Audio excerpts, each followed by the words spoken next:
Right, we've got another ghost installation today. This one's on a BMW M135.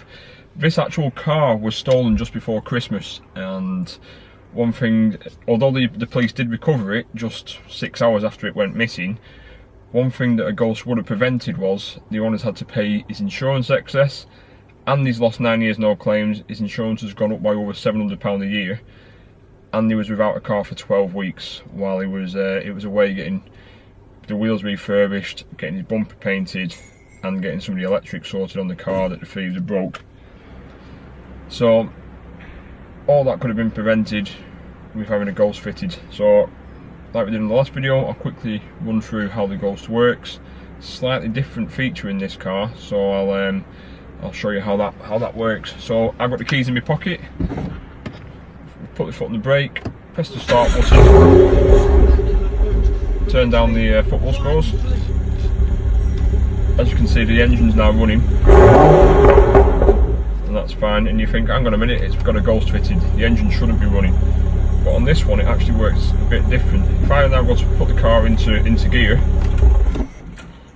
you see straight away the engine dies, the car's not going anywhere. Try and start the car again, nothing's happening at all. So turn the ignition off. If we now go to leave your foot off the brake, turn the ignition on. So again, we've just put a demo code in for the time being. We press the demo code, get a little indication on the dash that the code's worked. Start the car, and now it's available to drive. Now it can go into drive, reverse, everything else, not a problem. The car's usable. It takes 10 seconds to put the code in. Well, that could have prevented the owner from a lot of financial and time and stress that has been caused due to it becoming missing. So quickly run you through that again.